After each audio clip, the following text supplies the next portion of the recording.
Hi, I'm Andrew Rodriguez, and welcome to PsychoBible, babbling about psychology and theology. And in honor of Thanksgiving, I wanted to do a video about something I'm very thankful for, very grateful for, that just happened last week on November 20th, a decision by the 11th Circuit Court of Appeals in favor of therapy equality and client rights. Okay, so what am I talking about here? In late 2017, the city of Boca Raton in Florida, as well as Palm Beach County, joined a growing list of states and municipalities that prohibit the controversial therapy called SOCE, or conversion therapy. SOCE being sexual orientation change efforts. Not terms that most of us in this field like to use, especially not conversion therapy. Some of us will use SOCE therapy, though that can be a little too broad. But regardless, they passed laws that would have restricted licensed therapists from offering therapy to minors regarding unwanted same-sex attractions or gender confusion or gender nonconformity. However, they made an allowance for any type of therapy that would have been affirming of a homosexual or LGBT identity, as well as therapies to convert or change someone's gender or sex. So that was passed late 2017, and the city and county were then sued by two therapists, Dr. Robert Otto and Dr. Julie Hamilton. I don't really know Dr. Robert Otto very well, but Julie Hamilton, she used to be one of the presidents of the Alliance for Therapeutic Choice, or at least it was probably Narth back when she was one of the presidents. And I saw her speak once at the Restored Hope Network conference in Lancaster back in 2015, and she's in one of the documentaries by Pure Passion Media, Such Were Some of You. So I'm familiar with her already. So the two joined forces. They sued the city of Boca Raton and the county of Palm Beach, and we now have, well, the local district courts ruled against them. And so they appealed, and they appealed to the 11th Circuit Court of Appeals. Now here's something very important to note. The 11th Circuit Court of Appeals, the panel for this case were three judges, Britt Grant and Barbara Lagoa, both judges that were appointed by Trump and confirmed by Republican-led Senate. And they were the two judges that ruled in favor of the plaintiffs. The minority opinion was Beverly Martin, who was a judge appointed by Obama. So this is one instance in which I'm so grateful for the work that Trump did in appointing judges that actually care about the Constitution. When you look at the case and you look at the majority opinion in this case, you'd see that they were guided by understanding the Constitution and the limits of the government on restricting speech. The fact that these laws are passing in the first place is just sadly shows just how little our legislators care about our rights, about the Constitution itself. That we have to wait for it to get to a court and hopefully get a judge who cares about the Constitution, and then that they'll uphold the Constitution over some political interest or some lobbying group. So this is a sad state of affairs right now that these laws even get passed at all. But thank God we got some judges out there who are doing the job right. The plaintiffs were making their entire case on the unconstitutionality of these SOCE bans.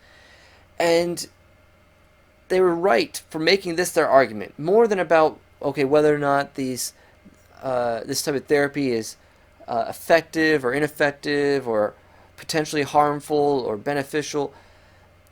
Those can be decided in other ways. The science should actually be explored further to discuss that. However, just a couple days ago, Peter Sprague from the Family Research Council put out a study analyzing 79 key studies that show there's no scientific proof that sexual orientation change efforts therapy are usually harmful. There may be anecdotes of clients getting more depressed or being dissatisfied with their therapy, but there's no actual solid proof showing that that therapy for unwanted same-sex attraction is usually more harmful than therapy in general.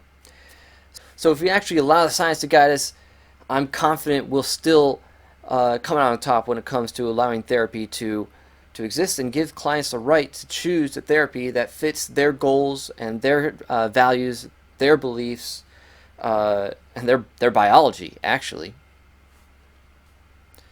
So the plaintiffs were right to make their case hinge on the infringement of their constitutional right to speak freely with their clients. So I was reading through the actual statement. It's long. It's like 48 pages, so I only went through about half of it or a third of it, but I'm just really impressed with the care that these judges took in researching and really thinking carefully about thinking constitutionally about this issue. I even appreciated the footnote they had on page 2. We are mindful that the terminology itself is contested when talking about SOCE or conversion therapy. Plaintiffs reject the often used label conversion therapy, which they associate with shock treatments, involuntary camps, and other chimerical or long abandoned practices.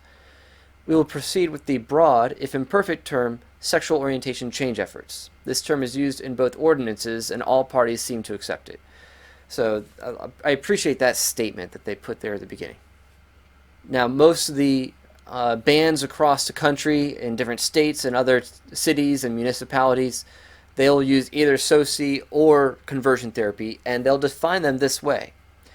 Very common for them to use this terminology. The ordinance bars covered providers from treating minors with any counseling, practice, or treatment performed with the goal of changing an individual's sexual orientation or gender identity, including, but not limited to, efforts to change behaviors, gender identity, or gender expression, or to eliminate or reduce sexual or romantic attractions or feelings toward individuals of the same gender or sex. So when you understand this is how they're defining SOCE or conversion therapy, you'll understand right there that covers a wide range of therapeutic approaches, not just approaches meant to actually change the attractions from homosexual to more heterosexual, but even just approaches to help curb behavior that the client wants to stop. Maybe compulsive masturbation or compulsive pornography or promiscuity. Maybe they just want to be chaste and abstinent, and they just want to work on not engaging in homosexual relationships, period, or any relationships. These bans cover those. So even people who say, well, no, we're not SOCE, we're not reparative therapy, we're not reintegrative therapy, or sexual attraction fluidity exploration in therapy, we're sexual identity therapists. These bans cover that. So it's so important that people realize the totalitarianism of these bans and how much they cover.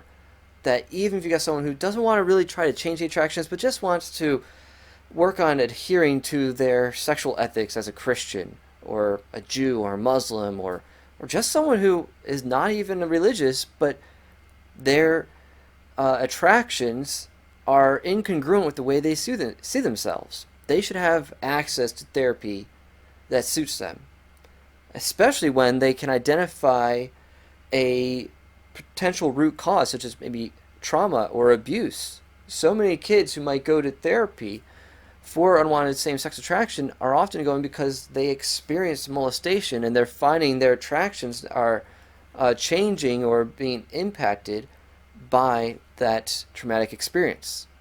And for us to say, nope, can't treat that, is almost telling them you cannot fully treat the trauma because you cannot address that aspect, that reaction to the trauma. Now, it's not the case for everyone. Not everyone with same-sex attraction has been molested. But we do see significant numbers there that this is impacting, these bans. Now, it's important to note that the bans themselves were about the speech, the content of the speech in therapy. They weren't about the approach used. They weren't banned because of the way it's marketed, the way it's advertised. They were banning the speech itself, the content of the speech between the therapist and the client. As the decision paper says on page 4, neither the city nor the county disputes that plaintiffs' practices consisted entirely of speech. But the defendants maintain that SOCE in any form poses serious health risks to children and adolescents. Specifically, they cite a seriously increased risk of depression and suicide. So you see how the city and the county made their case all on, well, we're allowed to violate your First Amendment rights if we deem what you're talking about as being dangerous. So you see the safetyism there. All year, what we've been seeing in 2020 has been the government thinking that they have the right to infringe on your rights in the name of safety. Well, us therapists who are called conversion therapists or SOCE therapists, we've been the canary in the coal mine for years now. And people are just now starting to wake up to how much control the government has. This reminds me of what I was just saying in my last video about the satanic conspiracy of the sexual revolution and how it is a totalitarian movement. Now, what is totalitarianism? It is the politicization of every aspect of life. And that's what we're seeing, is the government wants to make every aspect of your life political, to put a policy in place for every aspect of life. How you can engage in therapy, how you can engage in relationships and sex, what you can say about such topics, whether or not you can run a business, a therapy practice. When it came to these lockdowns, you're seeing how they can tell, the government thinks they can tell you whether or not you can operate a business and make a living in the name of safety.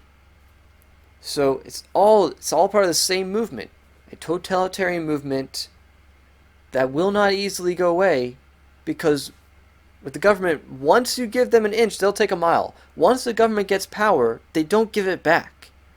They're not in the business of giving people back more power because they want to keep maintaining whatever they have.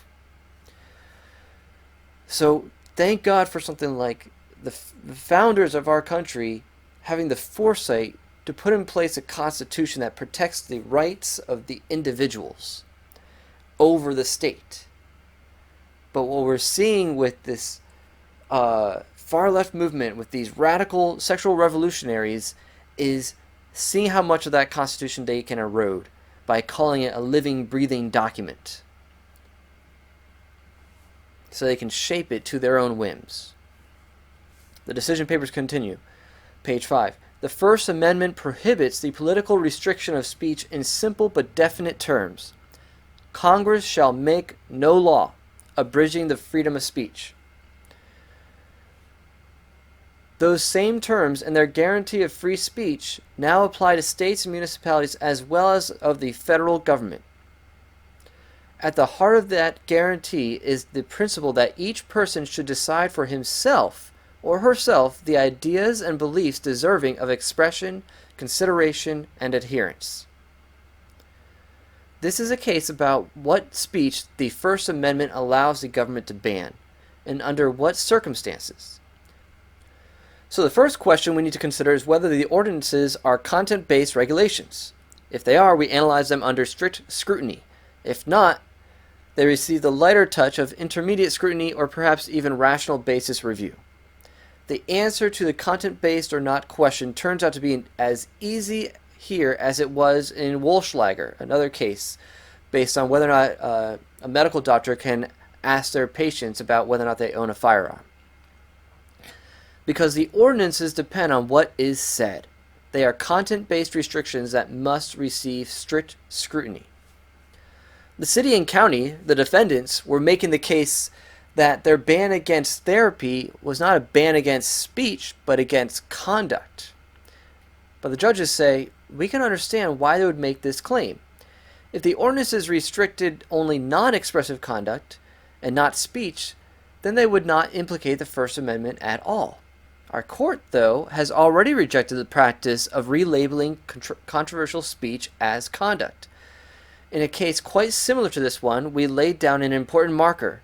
The enterprise of labeling certain verbal or written communications, speech, and others conduct is unprincipled and susceptible to manipulation.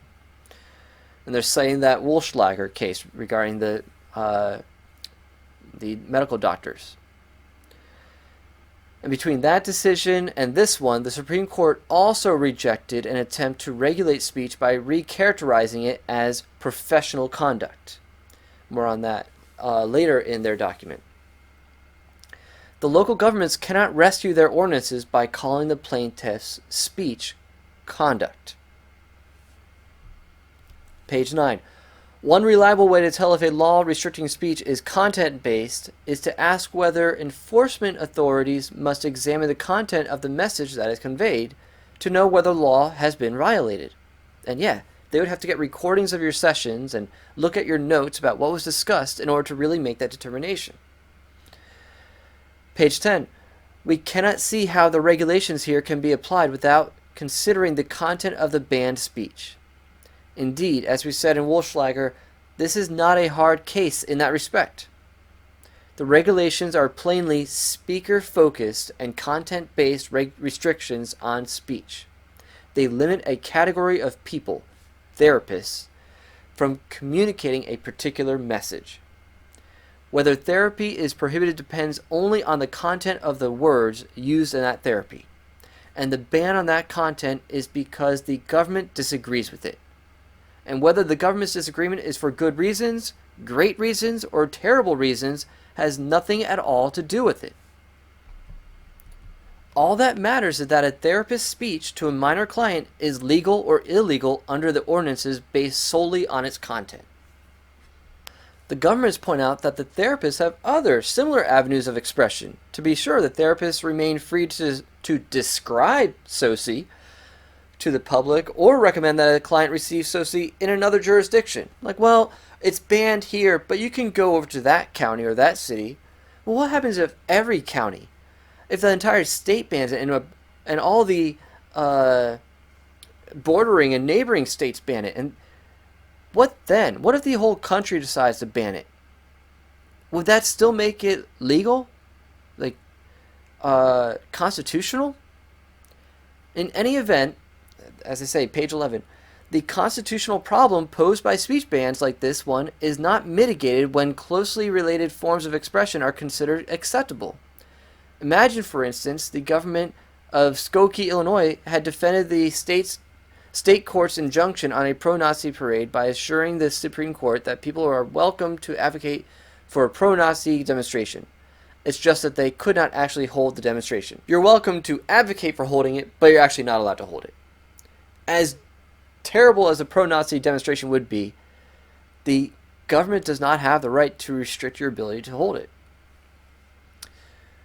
The First Amendment does not protect the right to speak about banned speech. It protects speech itself, no matter how disagreeable that speech might be to the government or to people in general. And what good would it do for a therapist whose client sought SOCE therapy to tell the client that she thought the therapy could be helpful but could not offer it? It only matters that some words about sexuality and gender are allowed and others are not. They continue, speech does not need to be popular in order to be allowed. This First Amendment exists precisely so that speakers with unpopular ideas do not have to lobby the government for permission before they speak. That's the whole point of the First Amendment, is so that the minority opinion is protected. So the ordinances discriminate on the basis of content, at a minimum. They also discriminate on the basis of viewpoint. After all, the plaintiff's counseling practices are grounded in a particular viewpoint about sex, gender, and sexual ethics. The defendant governments obviously hold an opposing viewpoint, one they surely have the right to promote. Though they later show some disagreement with that, because then they say they cannot engage in bias, censorship, or preference regarding another speaker's point of view. So maybe individuals within the government can promote their viewpoint that is opposing to the plaintiffs, but the government itself should not hold a position itself and thus engage in bias. And that's what they were doing. That the defendants did precisely that becomes even more obvious when considering the exception outlined in both ordinances. The exception expressly allows counseling that provides support and assistance to a person undergoing gender transition. No such carve-out exists for sexual orientation. The ordinances thus codify a particular viewpoint. Sexual orientation is immutable, but gender is not. Oh, okay. So you can change your sex, you can change your gender, but you can't change your attractions. This is the hypocrisy of the sexual revolution. That something as radical as a sex change or a gender affirmation surgery, using hormone blockers to pre-adolescent children, and using invasive surgeries and removing healthy body parts like breasts and genitalia, that's allowed in order to affirm someone's beliefs about themselves. But to help someone just through speech, totally non-invasive, not actually a medical procedure at all, that's banned. To help someone change who they're attracted to, or if they have gender confusion, to help their view of themselves align with their actual biology, that's banned. This is how upside down, how backwards everything is. The ordinances thus codify a particular viewpoint. Sexual orientation is immutable, but gender is not, and prohibit the therapists from advancing any other perspective when counseling clients. That viewpoint may be widely shared in the communities that pass the ordinances, but widespread agreement is beside the point. The question is whether a speaker's viewpoint determines his license to speak. Here, the answer is yes. Viewpoint-based regulations like these are an egregious form of content discrimination. This is the same case that I made when I fought against my expulsion at Chestnut Hill College, when I was told that I must stop my internship because of working with people leaving homosexuality. And they wanted me to redo an entire internship after a year of doing it. And they were prohibiting me from graduating after being there for 3.5 years and being on the verge of graduating. That was viewpoint discrimination. So that was the case that I was making with my lawyers. Now, of course, there are limitations to our free speech. There are some unprotected categories, including obscenity, defamation, fraud, incitement, and speech integral to criminal conduct, like conspiring to commit a crime. No one has argued that the ordinances fall into these categories of unprotected speech, and we do not see how they could. Lesser protected categories include commercial speech, as well as incidental speech swept up in the regulation of professional conduct. But neither of these existing categories are a good fit for the ordinances, as we decline the invitation to recognize a new category of less protected speech. To begin, the ordinances do not regulate commercial speech. Here, what is being regulated is not, say, an advertisement for therapy, but the therapy itself. No one argues that commercial speech is at issue. They continue. The local governments are not entirely wrong when they characterize speech-based SOCE as a course of conduct. SOCE, after all, is a therapy, and plaintiffs say that they want to engage in it. But plaintiffs have the better of the argument. What the governments call a medical procedure consists entirely of speech. The treatment provided by Drs. Otto and Hamilton is entirely speech. If SOCE is conduct, the same could be said of teaching or protesting. Those are entirely speech. Both are activities, after all. Debating, also an activity. Book clubs, same answer. But the law does not require us to flip back and forth between perspectives until our eyes hurt. Our precedent says the opposite. Speech is speech, and it must be analyzed as such for the purposes of the First Amendment. And I love this quote, page 16. If speaking to clients is not speech, the world is truly upside down. And unquote. And yes, I totally agree with them. They go on to reference other similar cases, and they're saying the problem is that courts do not have a freewheeling authority to declare new categories of speech outside the scope of the First Amendment. And professional speech, this is one thing they're trying to say, well, no, First Amendment doesn't apply to professional speech. This is what the defendants are trying to argue. Professional speech is not a traditional category of speech that falls within an exception to normal First Amendment principles. Indeed, if professional speech were not protected under normal First Amendment principles, the government might easily tell architects that they cannot propose buildings in the style of I am pay, or general contractors that they cannot suggest the use of cheaper form steel in construction projects, or accountants that they cannot discuss legal tax avoidance techniques. The list could go on. Perhaps examples from areas that are not enmeshed in political controversy make the risks easier to see, but the same limits apply everywhere. So I love these judges that Trump appointed who care about the Constitution. You see how sharp they are. You see how much, no matter how controversial the subject is, it boils down to whether or not we have the right to offer and receive therapy of this nature. The dissenting judge, the one that Obama appointed, Beverly Martin, shows a complete disregard for our rights. Quote, she argues that the SOCE therapy is, quote, known to be a harmful therapeutic practice. The majority invalidates laws enacted to curb these therapeutic practices despite strong evidence of the harm they cause, as well as the law's narrow focus on licensed therapists practicing on patients who are minors. Unquote. What she's trying to say is, well, it only restricts licensed therapists. We know that's just where it starts. The Trevor Project and all these gay activists, they know they can only start with the licensed therapists, but their goal is to go after pastors, after unlicensed therapists, and just pastoral counselors and Christian therapists, counselors, ministries. Their goal is to restrict speech, period. And once licensed therapists are banned, that puts enough fear in everyone else. They're like, well, I don't want to potentially get in trouble. I don't want to get entangled in something. So you see so many people just are avoiding this type of therapy with a 20-foot pole. Martin continues, although I am mindful of the free speech concerns the majority expresses, I respectfully dissent from the decision to enjoin these laws. So she's like, yeah, I acknowledge the free speech issue here, but basically I don't care because of safetyism. Well, we need to start fighting back, and I'm glad that now we have a decision here in one of the circuit courts of appeal, which is pretty high court.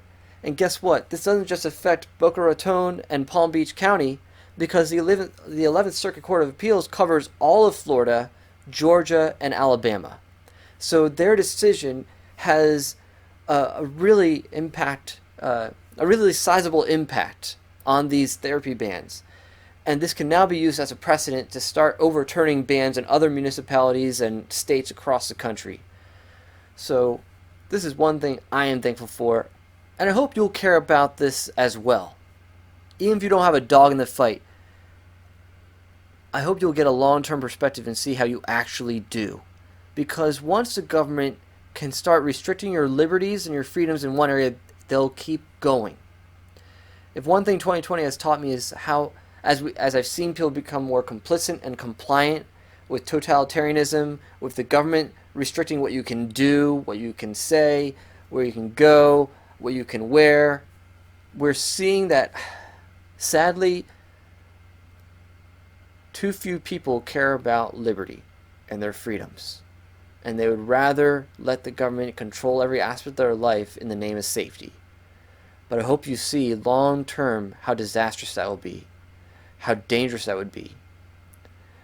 And so yes, this is a victory for all of us, not just for clients who are trying to get counseling for unwanted same-sex attraction or gender confusion, and for the therapists that are trying to offer it, but this is a victory for all of us who care about American values like liberty, individual liberty, about free speech, and about freedom of religion, and the ability for you to direct the course of your life and not have the government regulate every little aspect of it. So please be emboldened by this, and speak up, share this with others. Rejoice with those who are rejoicing with the victory in this case. Anyway, so that's one thing I'm thankful for in the midst of this crazy year. So happy Thanksgiving. Please don't forget to like, share, comment, subscribe, hit that bell for notifications. You can also check my content out on Library or Odyssey. Not everything's been uploaded because once I get to 1,000 subscribers, then they'll automatically upload anything that is over an hour long. So please subscribe. Tell your friends to subscribe to this channel. I should be way bigger by this point. But anyway, thank you so much for joining me. God bless. Have a good Thanksgiving. Bye.